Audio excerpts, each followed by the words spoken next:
আর আজকে তোমাদের জন্য একটা এক্সপোনেন্ট কনসেপ্টের উপরে ধারণা এনেছি।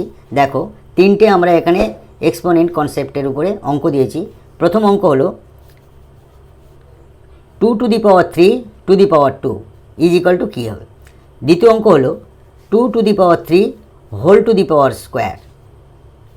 তিন নম্বরটা হলো 2 to the power 2 to the power 2 to the power 2 is equal to কত। তো আমরা তিন ধরনের কনসেপ্ট মানে তোমাদের দেখাচ্ছি। দেখো, সলভ। প্রথমে হলো কি 2, এটা a, 2 to the power 3 to the power square সমান 2। এইটির কথার অর্থ হলো দুটো 3, অর্থাৎ 3 গুণ 3। 3 গুণ 3, 3-এর মাথায় 2 আছে, মানে দুটো 3।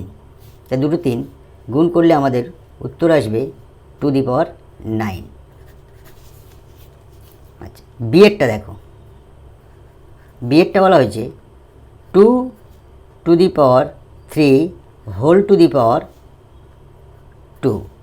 এটার অর্থ হচ্ছে আমরা ভিতরে আর বাইরে গুণ হয়, অর্থাৎ 2 3 গুণ 2, অর্থাৎ 2-এর 3 দুগুণে 6। 3 নম্বরটা হলো 2 to the power 2 to the power 2 to the power 2 সমান আমরা কী লিখব। দেখো, এইটার কথার অর্থ হলো দুটো 2, অর্থাৎ আমরা এই পর্যন্ত লিখব 2 টু দি পাওয়ার 2, আর এইটা মানে হচ্ছে 2-এর মাথায় 2, অর্থাৎ দুটো 2 গুণ করব, 2 গুণ 2, অর্থাৎ কী হবে 2 টু দি পাওয়ার 2 2 দুগুণে 4। এর পরের স্টেপটা দেখো, 2,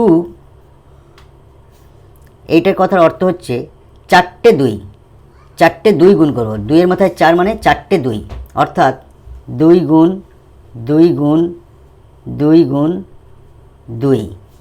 উত্তরটা হবে 2 দুগুণে 4, 4 দুগুণে 8, 8 দুগুণে 16।